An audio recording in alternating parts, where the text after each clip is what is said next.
Il-Fondazzjoni ta' Ħarsin Soċjali l-FSWS tat rikonoxximent lil att individwi li temmew b'suċċess il-programm ta' riabilitazzjoni fil-Komunità Santa Marija f'Kalfarruġ immexxija mill-Aġenzija Setqa. Is-serata li saret taħt il-patronċinju tal-President ta' Malta Miriam Spiteri de Bono rrikonoxxiet l-istejjer ta' suċċess ta' diversi individwi li rrikorrew għas-servizzi fih dan l-Aġenzija biex jinqataw minn diversi tip ta' dipendenza.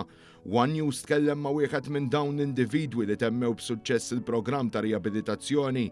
Peter, isem fittizju li tajnieh biex niproteġġu l-identità tal-persuna, għalilna li f'ħajtu kien wasal f'punt fejn bil-fors li jagħmel għażla jew jaddas rasu fl-art jew jibda triq li twaslu biex jerġa' jikseb ħajtu lura. Il-mixja diffiċli, imma biex wasalt jien kapaċi jasal ħaddieħor nemmen li kull ma tittamel tieħu deċiżjoni u timxi magħha. Ħajkollok ħafna ups and downs. Per eżempju, jiġi għada li tistri kif id-dejjaq ta' nitlaqta. Imma jien kont inżomm ġo moħħi d-deċiżjoni li nkun ħadd ġiex tħaltaw.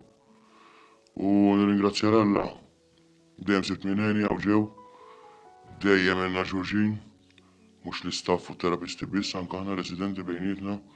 U għalna wkoll il-ħajja ta' kuljum ta' barra jisimili ħafna l dik fiċ-ċentru ta' riabilitazzjoni. Jgħalmuna ħafna biex imorru kontra l-feeling għaw. Eżempju, ma jkollok xabtit tagħmel is-sodda fil-ħodu ma ħaramilha.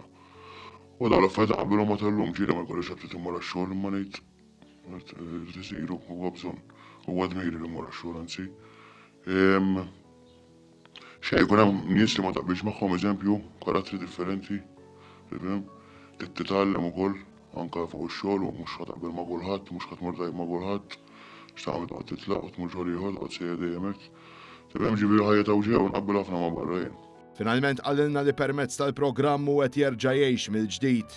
Jiena ngħidlek il-verità qasem minn ħana salsaw. Tifhem, ma timxi ġurnata b'ġurnata. Eċitat ħafna u dil-ħaġa ma bsartix li għadha ġu fija jien, ġejt qisni tifel żgħir, irġajt napprezza kollox. Familja nimmaġina. Il-familja, il-ferħan insajtiru, sirnu pjaċir b'affarijiet sempliċi, mhux bħal qabel dak il-materjal kollu x'naf jien. Illum jekk ngħid irid nagħmel weekend baħar, ġimgħa sibtu ħadd kapaċi m'hemmx għalfejn xebba xenxilli u x'naf jien. Sa dan it-tant waqt iċ-ċerimonja tas-setqa ġew iċċelebrati wkoll dawk l-entitajiet li permezz tal-isforzi tagħhom u bl-użu ta' għodda provduta għadhom jikkontribwixxu wkoll għas-soċjetà aktar b'saħħitha il-bogħod minn kull tip ta' vizzi. Fis-serata nagħta rigal kommemorattiv lill-President ta' Malta u lill-Ministru Michael Falzon fil-forma ta' pittura mħejjija mir-residenti tal-Komunità Santa Marija. Din il-pittura tirrappreżenta l-kuntrast bejn il-passat u l-preżent. Dawk preżenti jammiraw wirja ta' arti preparata u mtella mir-residenti tal-Komunità Santa Marija.